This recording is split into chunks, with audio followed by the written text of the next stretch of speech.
चलिए, पीसीएस का एग्ज़ाम 17 मार्च को होने वाला है। आप जानते हैं प्री एग्ज़ाम, जिसमें आप जानते हैं कि जीएस के 2 पेपर हैं। ये आपको बताना नहीं है, हर किसी को पता है।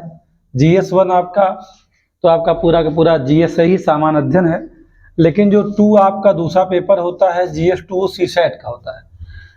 यूपीएससी और यूपी पीसीएस के सीसैट में डिफरेंट है। यूपीएससी में मैथ कॉम्प्रिहेंशन टाइप के और जो पैसेज बहुत सारे आते हैं, तो वहाँ पे 27 क्वेश्चन वहाँ भी निकालना मुश्किल होता है।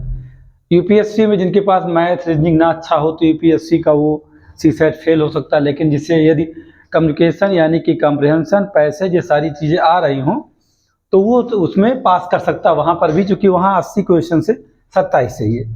यहाँ सीसैट में तो 100 क्वेश्चन आते ही हैं। कितने क्वेश्चन आते हैं सीसैट में? 100 क्वेश्चन आते हैं। 100 क्वेश्चन आते हैं। 100 क्वेश्चन से आपको ज़रूरत है मात्र 33 क्वेश्चन, 33 क्वेश्चन। लेकिन इत्तेफाक ये होता है कि जिन लोगों का मैथ ना हो, रीजनिंग ना हो, इंग्लिश भी वीक है, तीनों चीज़ें वीक हों, तो बीए करके आया बच्चा या सामान्य कोई छात्र है तो उसके लिए मैथ उसका ना अच्छा हो, रीजनिंग भी अच्छा ना हो और इंग्लिश भी अच्छी ना हो तो क्या करे वो? तो उसे परेशान नहीं होना चाहिए। उसे आधार बनाना चाहिए किसे? उसे आधार बनाना चाहिए कम्युनिकेशन को, यानी कि संप्रेषण, यानी कि जो कम्युनिकेशन है उसे आप आधार बना लीजिए, जहाँ से कम्युनिकेशन और हिंदी दो को, यानी कि से कम्युनिकेशन और हिंदी अगर दोनों को आप आधार बनाते हैं तो लगभग दोनों मिल करके 50 क्वेश्चन यूपी पीसीएस सीसैट में पूछे जाते हैं और आप फ्री में सीसैट को पास कर सकते हैं आराम से। यानी इन 50 क्वेश्चन को करके आप 33 पा सकते हैं। हाँ, इसके साथ अगर आप रीजनिंग को भी ऐड करा, रीजनिंग भी आपको थोड़ी बहुत आती हो तो ये 50 से लेकर के 60 क्वेश्चन आप कर सकते हो, लेकिन इसकी समझ आप में हो तो ये समस्या रहती है। देते बहुतायत मात्रा में देखा गया कि बहुत सारे बच्चे जीएस 1 में तो पास कर जाते हैं लेकिन सीसैट क्वालिफाई नहीं कर पाते हैं। तो इससे के लिए हमने क्लास की शुरुआत की है और उम्मीद मैं करता हूँ कि एग्ज़ाम के पहले मैं इसे कंप्लीट करके आपको दे दूंगा और यही बता दूंगा कि कैसे आप सीसैट को हिट करेंगे, लास्ट बता दूंगा, और कहाँ से इसे आपको सॉल्व करना है ये भी मैं आपको बता दूंगा। तो ये हमें देखना है कि जैसे यहाँ है कि अंतर्वैयक्तिक संप्रेषण या संचार, है ना? बात एक ही संप्रेषण कहिए या संचार कहिए। मैं ये कहूँ कि कम्युनिकेशन वर्ड कम्युनिस्ट शब्द से बना है ना? ये सब बातें परिभाषा खंड की हैं, इस पर चर्चा पहले मैं किया हूँ एक बार। वैसे ही तो एक सिंपल सी बात अगर देखा जाए कि अंतर्वैयक्तिक संप्रेषण या संचार क्या है, क्या होता है अंतर्वैयक्तिक संप्रेषण या संचार, तो उसकी सामान्य से परिभाषा है कि मनुष्यों के मध्य क्या, मनुष्यों के मध्य सूचनाओं का क्या, आदान प्रदान, सूचनाओं का आदान प्रदान किए जाने की प्रक्रिया ही क्या है, संप्रेषण है। यानी एक सामान्य सी बात क्या कि मनुष्यों के मध्य यानी एक दूसरे के बीच में अपने विचारों का या संवाद करने का जो तरीका है, जो प्रक्रिया है, वही क्या है, वही संप्रेषण है। इसकी मूलभूत बात को ये समझना चाहिए। अब एक बात उठती है कि जो ये संप्रेषण है यानी जो संचार जिसे आप कहते रहते हैं, इसका वास्तव में देखा जाए तो ये कार्य क्या करता है। तो कार्य की बात करेंगे तो अंतर्वैयक्तिक संप्रेषण का कार्य क्या है? सूचना, हमने क्या कहा यहाँ सूचनाओं का आदान प्रदान की बात हो रही है। किसकी? सूचनाओं के आदान प्रदान की। तो यहाँ क्या अंतर्वैयक्तिक का पहला कार्य, संप्रेषण का पहला कार्य क्या होगा? सूचना होगी तभी तो किसी को आपको देना होगा, और देना होगा तो कैसे देंगे, वही क्या होगा, वही कम्युनिकेशन होगा, वही संप्रेषण होगा। इस बात को आप ध्यान रखिए। अब बताइए कि सूचना देंगे या आप इसका कार्य और क्या हो सकता है?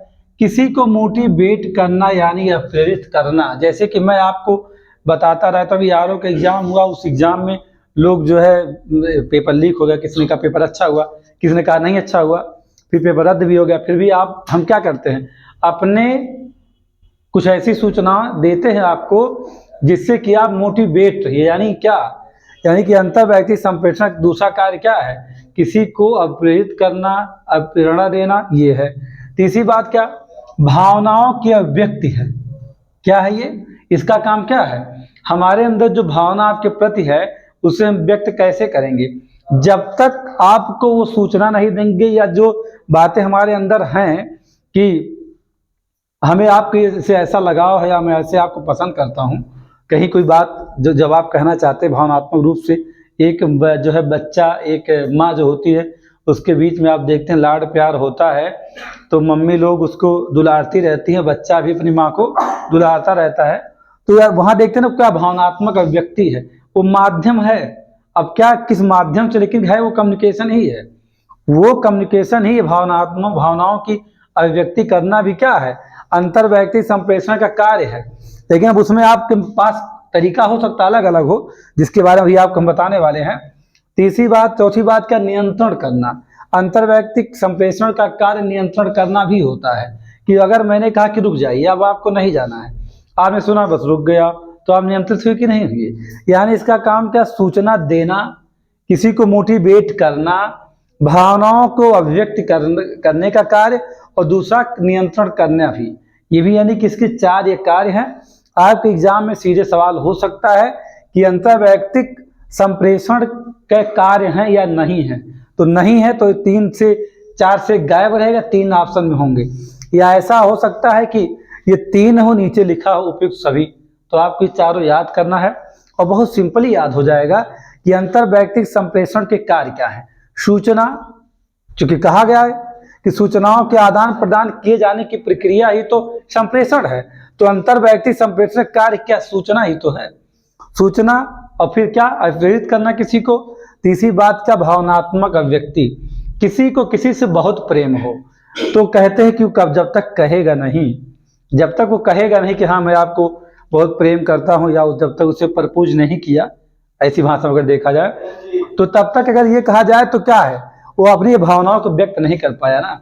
जब भावनाओं को व्यक्त करता है तो ही तो है क्या, अंतर्वैयक्तिक। ये किसी और से करता है, खुद से नहीं। खुद से कहना, खुद ही से कहना कि मैं उससे प्रेम करता हूँ, अपने अंदर ही कहना कि मैं फला जो आपके साथ पढ़ने वाला लड़का रहता है, खुद से कहना मैं उससे बहुत चाहती हूँ। खुद से कहना, वो जानते क्या है, वो अंतरावैयक्तिक है। क्या है, अंतरावैयक्तिक। खुद से आप द्वंद्व कर रहे हैं, जो हमारे सीसेट के सिलेबस में नहीं है। अंतरावैयक्तिक जो होता है संप्रेषण, वो हमारे सिलेबस में नहीं है। हमारे सिलेबस में तो अंतर्वैयक्तिक संप्रेषण है ना, अंतरावैयक्तिक नहीं है। तो अगर आप खुद ही कहते हैं कि हम उससे बहुत चाहते हैं या वो बहुत अच्छा है, आप अंदर खुद से कहते हैं, तो अंतरावैयक्तिक है वो, उससे आपको पढ़ना नहीं। यहाँ पढ़ना अंतर्वैयक्तिक। आपने अपने अंदर भावना रखी थी, जब तक आप रात दिन सोच रहे हैं, तो क्या है वो अंतरावैयक्तिक संप्रेषण, खुद से किया जाना। किसी बात को द्वंद्व में आप अपने आप में सोचना, विचार करना अंदर अंदर, और खुद से कहना तो अंतरावैयक्तिक है, तो वो नहीं। यहाँ बात हो रही कि जब आपने अंदर भावना आपकी जगी, उसको लेकर के आपने कहा चलो कल उससे मैं अपनी बात रखूंगा। आपके अंदर जो था वो आपको माध्यम चाहिए, कोई प्रक्रिया आपके पास हो। अब हो सकता है आप बुके खरीदिए, गुलाब का फूल खरीदिए, किस माध्यम से, घुटनों के बल बैठ करके या कैसे अपनी बात कहेंगे, लेकिन आपको अपनी भावना को अभिव्यक्त करना है। या मेल करेंगे, या आप क्या करेंगे, पत्र लिखेंगे, या कुछ जो आपको उचित लगे, या हाव भाव से ही आप कुछ ऐसा बर्ताव करेंगे, भाव भंगिमा आपकी ऐसी होगी, आप जो है अपनी बात वहां तक पहुंचा देंगे। कहां तक पहुंचा देंगे, किसी माध्यम से, किसी माध्यम का प्रयोग करते उससे आप पहुंचा देंगे वहां तक, और वो जब सुनेगी उसके बाद हाँ ना का जवाब देगी। अगर उसने फीडबैक दे दिया तो आपकी भावनात्मक जो अभिव्यक्ति थी वो पूरी हुई। यानी वो कहने का मतलब कि इसके 4 कार्य हैं, सूचना देना, अब मोटिवेट करना, भावनात्मक अभिव्यक्ति है, और क्या, नियंत्रण करना। अभी आप जानते हैं सेना को नियंत्रित किया जाता है ना, सेना को नियंत्रण के हमारे जो सीएम हैं, पीएम हैं, पूरे मंत्रिपरिषद का क्या करते हैं, प्रतिनिधित्व करते हैं ना। उनके जो शासन प्रशासन जो हमारे यहाँ चलता है उसमें कंट्रोलिंग तो होती है ना। क्या चुप रहने से कंट्रोलिंग होती है? या तो हाथ हिलाओगे, या तो अशाब्दिक संचार करोगे, और या तो शाब्दिक रुको अभी नहीं जाना है, या तो ये क्या, ये है, ये कम्युनिकेशन ही तो है भाई। अब दूसरी बात यह है, यहां देखिए मैं लिख रखा मैंने, जो अंतर्वैयक्तिक संप्रेषण होता है उसके कितने रूप हैं, 3 रूप हैं। एक क्या है, अंतरावैयक्तिक, जो मैंने कहा स्वयं से स्वयं से ही वापस बात करना, मतलब स्वयं से ही बात करना क्या है, अंतरावैयक्तिक है। आप खुद से बात करते हैं, आप रोटी पकाते थे, कहते हैं आज हमारी रोटी बहुत अच्छी बनी है, अब वहां कोई और नहीं है तो आपने खुद से तो बात किया, वो किसी और से आपने नहीं किया। किसी और से बात करते कहते बताइए चंचल आप जो रोटी हम बना रहे हैं बहुत अच्छी बनी है क्या, अगर वो हाँ जली या पकी जो भी है, तो आपने दूसरे से साध लिया ना अपना संपर्क, जब तो क्या हो गया, अंतर्वैयक्तिक हो गया। यानी खुद स्वयं से अगर करेंगे तो अंतर्वैयक्तिक, जो हमारे सिलेबस में नहीं है तो टेंशन बिल्कुल नहीं लेना है। तो क्या है हमारे सिलेबस में, अंतर्वैयक्तिक है। क्या है, अंतर्वैयक्तिक, अंतर्वैयक्तिक हमारे सिलेबस में है जिसे आप पढ़ रहे हैं। अच्छा, संपूर्ण समूह यानी अंतर्वैयक्तिक में क्या होता है, दो या दो से अधिक या एक से अधिक, दो या दो से अधिक व्यक्तियों ने आपस में अपने किसी विचार को आदान प्रदान किया तो वो अंतर्वैयक्तिक संप्रेषण है, इस बात को जानिएगा। और दूसरी बात, जब बहुत सारे लोग एक बहुत बड़ी संख्या में लोगों को आप संबोधित करते हो तो वो जानते हो क्या, समूह संप्रेषण है। समूह संप्रेषण जैसे हमारे लीडर हैं, वो बहुत बड़ी भीड़ को क्या करते हैं, संबोधित करते हैं कि नहीं करते हैं, बहुत बड़ी भीड़ को संबोधित करते हैं, तो क्या है, समूह संप्रेषण होता है। अभी बात होती है कि जो ये अंतर्वैयक्तिक संप्रेषण है, ये अगर ये कहा जाए, बहुत ऐसा नहीं है कि आप चाहें तो इसे और भी डीप ले जा करके समझ सकते हैं, लेकिन उतना समय नहीं होता है। जब समय हमारे पास कम हो तो हमें देखना चाहिए कि जिससे हमारा काम चल जाए, बहुत बेसिक चीज़ों से उनका अध्ययन करके हमें निकल जाना चाहिए। और मेन बातें यही हैं, इसकी मेन चीज़ें यही है, थीम यही है, इसको समझने की बात है। अब बात उठता है कि जो अंतर्वैयक्तिक संप्रेषण है उसके कितने प्रकार हैं। प्रकार तो बहुत सारे हैं, लेकिन देखा जाए तो मूलतः क्या, शाब्दिक और अशाब्दिक, ऐसा नहीं कि नहीं है। अगर आपको पढ़ना है तो आप जैसे आप जब देखते हैं संप्रेषण के कितने प्रकार है, तो कहा जाता है मौखिक हैं, लिखित हैं, औपचारिक हैं, अनौपचारिक हैं।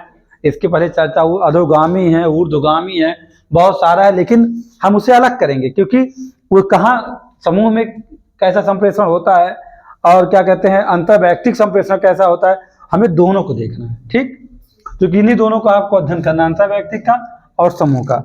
आपको अंतर्वैयक्तिक नहीं पढ़ना, स्वयं के द्वारा स्वयं के लिए किया गया संप्रेषण क्या है, अंतर्वैयक्तिक, इस बात ध्यान रखिएगा, जो आपके सिलेबस का हिस्सा नहीं है।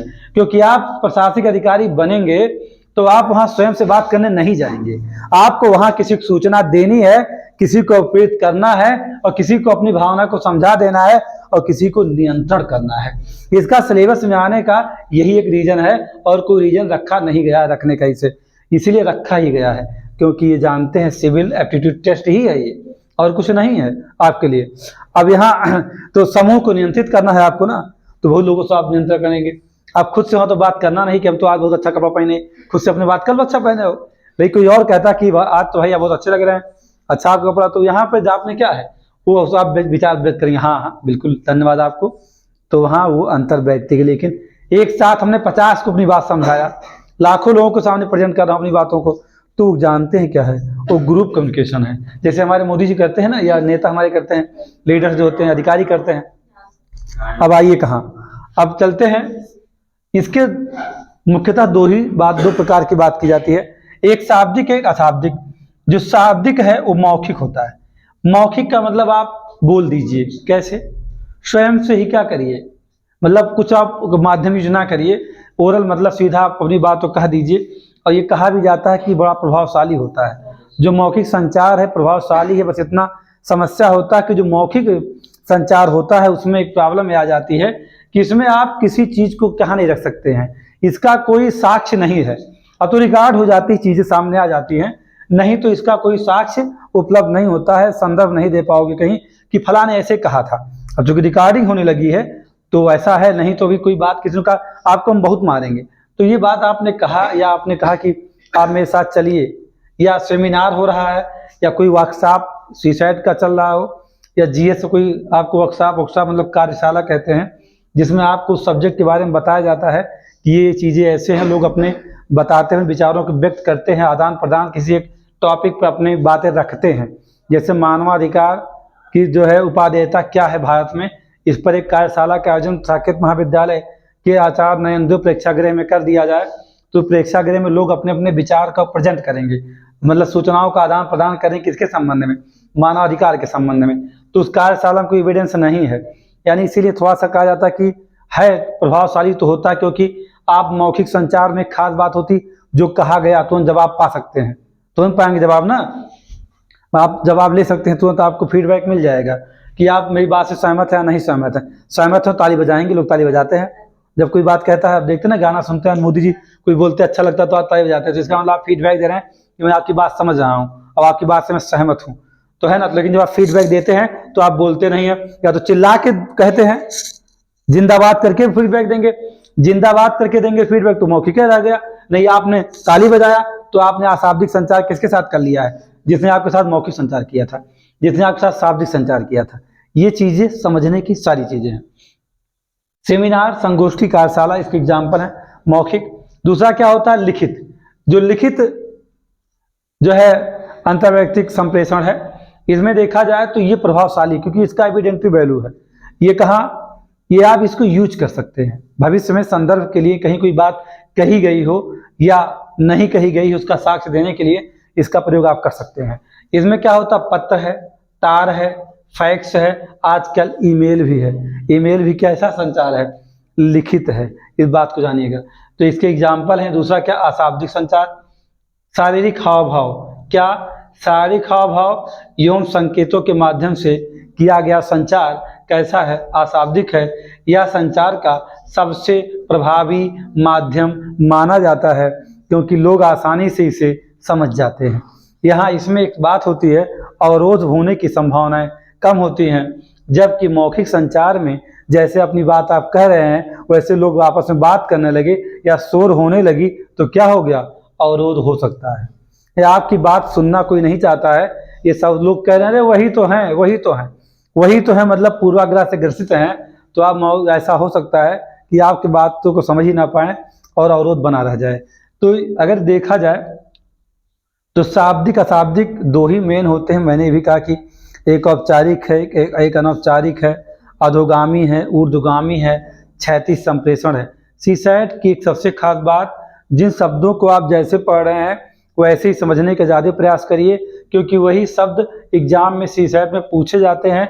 कोई बहुत ज़्यादा व्यवहारिक शब्द को प्रयोग नहीं करता है। जो पीसीएस प्री का एग्जाम पहले दे चुके हो एक दो बार, उन्हें बहुत अच्छे से अनुभव होगा, और जिन्हें मैथ रीजनिंग और क्या कहते हैं इंग्लिश, ये तीनों नहीं आती हों, उनके लिए सीसैट कभी कभी बोझ बन जाता है और क्लियर नहीं कर पाते हैं। तो आपसे मैं ये कहूँगा कि आप पढ़िए, उसके बाद PYQ जो प्रीवियस ईयर के क्वेश्चंस हैं उन्हें अगर आप लगा रहे हो 5-6 साल 10 साल का, तो आपका सीसैट 50 क्वेश्चन मैंने कहा कि हो जाएगा। इजी होता, टफ नहीं है। अभी हमने जितनी बातें आपको समझाई हैं, मुझे इस बात की उम्मीद है कि आप सारी बातें मेरी समझ गए होंगे मैं कहना क्या चाह रहा हूँ, ठीक है। दूसरी बात क्या कि अंतर्वैयक्तिक संप्रेषण के तत्व क्या है। अब बात है कि ठीक प्रक्रिया पे आ गई बात। अब ये तत्व की बात जब कर रहा तो यानी कि किसकी बात हो रही है, अब अंतर्वैयक्तिक प्रक्रिया कैसे, भाई कैसी प्रक्रिया है वो तो जानते। पहली चीज तो ये होना चाहिए कि एक प्रेषक होना चाहिए, यानी पहला तत्व क्या है, प्रेषक का है। प्रेषक मतलब सेंडर जो होता है, सेंडर क्या करेगा, जैसे आप किसी को कोई सूचना देना चाह रहे हैं तो आप ही क्या हैं, आप ही प्रेषक हैं। चाहे आप कैसे देंगे, ओरल देंगे, चाहे रिटर्न देंगे, चाहे वर्बल देंगे, चाहे नॉन वर्बल देंगे, आप जैसा भी सूचना किसी जो तरीका अपना रहे हैं उन तरीके में पहला स्टेप आप क्या, वहां प्रेषक का होना आवश्यक है। सेंडर ही नहीं है तो कौन सी बात करेंगे, कौन सा मैसेज किसको देना है। तो यानी आपके पास एक सेंडर हो तो उसे क्या करता है, संकेतन में। अब संकेतन किस संकेतन में, किस भाषा में लिखेगा, यानी यहाँ कहने इनकोडिंग कर रहा है। वो हो सकता है कि जैसे बहुत सारे लोग से एक शब्द सीधा लिख देते हैं, आई लव यू लिखते हैं, अब आई एल यू लिख रहे हैं, तो ये संकेतन ही तो है। इसको और टफ बनाने के लिए जो ऐसे होते हैं, जो बड़े चालाक टाइप के खुराफात या शैतान टाइप के लड़के होते हैं, वो लिख देते हैं 143 लीजिए। अब और ये इनकोड कर गया है, अब इनकोडिंग 143 कर दिया उसने। अब प्रेषक यानी मान लीजिए कि राम निहोर या राम नाम, राम है नाम रखिए, चलिए राम है, इन्होंने क्या किया, इनको अपनी बात किसी से कहना था, तो ये क्या करेंगे, किसी को प्रपोज करना है तो या तो ये भाई इसको लिखेंगे या इसको लिखेंगे। यहाँ गए तो रीजनिंग लगा रहे हैं अपना, वो यहाँ गए तो इंग्लिश शॉर्ट फॉर्म यूज कर रहे हैं। अब इन्होंने इनकोडिंग कर दिया है, अब इनकोडिंग किया तो ये क्या बन गया, ये बन गया एक मैसेज बन गया, एक संदेश बन गया। जब तक किसी भाषा में कोई बात लिखोगे नहीं तब तक वो मैसेज बनेगा क्या, बस खाली सोच ही रहे था, प्रेषक सोच रहा था, तो सोचने से लिखा, ना कुछ बोल रहे हो ना कुछ उसे इनकोड कर रहे हो, तो आखिरकार कैसे मैसेज बनेगा। तो ये बना क्या, संदेश। और संदेश भेजने का माध्यम चाहिए। छोट रे गधहरा मिले, वो क्या लेटर पकड़ा दे, ले जा दे फलाने लड़की के, हाँ 5 रुपए दे के ओके पहुंचा दे। या आप क्या कहते हैं जो है मेल करिए उसको, या व्हाट्सएप करिए, आजकल टेलीग्राम भी है। क्या करेंगे आप, वो आप जानिए, आप कोई ना कोई माध्यम ढूंढेंगे। यानी आपको माध्यम चाहिए, यानी कि चैनल चाहिए, किसी माध्यम से अपनी बात पहुंचाने का तरीका होता है। ठीक, कभी कभी बड़ा उलट मामला हो जाता है, जिसके लिए मैसेज भेजना होता है उसके पास मैसेज नहीं पहुंच पाता, जो माध्यम मैसेज वाला होता है वो उसकी गिरफ्त में हो जाता है।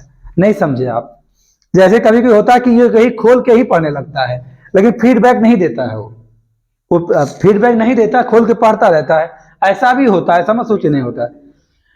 तो लेकिन हमें अगर उसने पढ़ लिया, अगर माध्यम में ही कोई है, कोई बच्चा उसने देखा हो इधर उधर कर दिया, तो फिर उसका फीडबैक अलग आ सकता है, मारपीट भी हो सकती है, वहां नहीं जाना है। यानी प्रेषक क्या करेगा, इनकोड करेगा, संकेतन यानी भाषा प्रयोग, किस भाषा में लिखना चाह रहा है या बोलना चाहे, जो भी करना चाहे, शाब्दिक अशाब्दिक जो भी करे। अब यहाँ से संदेश बन गया हो, मैसेज, फिर माध्यम यानी चैनल, किसी माध्यम से उसे भेजना है, फिर वो क्या करेगा, जिसके पास गया है वो उसे अंडरस्टैंड समझना चाहेगा, और समझेगा तो समझने के लिए उसे, यानी समझ रहा है तो जाहिर सी बात है वो डिकोड करेगा, यानी डिकोडिंग करने जा रहा है कौन, प्राप्त करता आ रहा है। यानी यहाँ कौन है, यहाँ है सेंडर और यहाँ है रिसीवर। अंतिम चरण रिसीवर नहीं है, ध्यान रखिएगा, अंतिम चरण प्रतिपुष्टि फीडबैक है, इस बात को अच्छे समझिएगा आप। यानी प्रेषक ने क्या किया, इनकोडिंग किया संदेश को और किसी माध्यम से पहुंचा दिया, और पर क्या हुआ, समझ, यानी समझा किसने, प्राप्तकर्ता ने, उसने समझ के उसे क्या किया, डिकोड कर दिया। यानी यहाँ लिखा था 143, तो उसने कहा कि ये इसको तो थोड़ा सा आसान है तोड़ना, लेकिन 143 लिखा तो कहा कि ये तो आई है, और ये क्या होगा, लव है, और ये क्या है, यू है। अब उसने क्या कर लिया, डिकोड कर लिया, उसने डिकोड किया उस गर्ल्स ने, और डिकोड करने के बाद अब उसके पास दोनों ऑप्शन है भाई, या तो वो ओरल अपनी बात, हो सकता सामने मतलब रिटर्न में जा रहा है तो रिटर्न में अपना जवाब दे, अब उसे फीडबैक देना होगा। फीडबैक को शाब्दिक तरीके से दे सकती है, अशाब्दिक तरीके से भी दे सकती है। अगर सामने है तो हाँ बहुत से भी हाँ ना का उंगली दिखा दी, आप जीत गए हो चुनाव, चलो ठीक है, हाँ जो भी आप मुस्कुरा करके, जो भी तरीका फीडबैक को देगी आपको। ठीक, अब फीडबैक में अब फिर जैसे भाई वो समझ लिया, उसने, आपने मेल किया था उसको, उसने समझ लिया और उसने लिख दिया क्या, अब उसका जवाब आप समझ सकते हैं क्या, सेम टू यू इसके लिए नहीं होता है, इसके लिए कुछ और होता है, वो आप समझिए क्या होता है। सभी लोग उसको जानते हैं, बताने की जरूरत हमें नहीं है। Same to you happy new year थोड़ा ना है वो, उसमें शब्द के साथ कुछ और जोड़ के कुछ कहा जाता है, आप उसे समझिएगा क्या है। ठीक, अब जो भी होगा आप लोग समझदार हैं। चलिए, तो यानी फीडबैक आ गया तो कम्युनिकेशन पूरा हो गया, यानी अंतर्वैयक्तिक संचार की प्रक्रिया पूरी हो गई। जब तक फीडबैक नहीं आएगा तब तक पूरा नहीं होगा। अब ये भी है, इसमें बाधाएं भी बहुत सारी हैं, ऐसा मत सोचिए कि बाधाएं नहीं है, इसमें बहुत सारी बाधाएं हैं। तो एक सीधी सी बात है, आप चाहे सांकेतिक तरीके से, चाहे प्रतीकात्मक कोई इमोजी बना करके अपनी बात कहिए, आप किसी भी तरीके से कर सकते हैं। जैसे व्हाट्सएप पे लोग इमोजी बना के भेज देते हैं, कभी रोने वाला रो रहे होंगे तो रोने वाला भेज देंगे, हंसने वाला रहेगा तो 32 दांत दिखने वाला भेज देंगे, जैसा भी उनके पास रहेगा वो भेज देते हैं। मतलब अपनी भावना को, मैंने कहा था भी, अपनी भावना को व्यक्त ही तो करना है, यही तो अंतर्वैयक्तिक संप्रेषण है। तो इतनी बातों में बहुत सारी बातें हैं, अगर आप समझ गए तो ऑप्शन आने के बाद आपसे गलत नहीं होगा, इस बात की मैं पूरी उम्मीद करता हूं।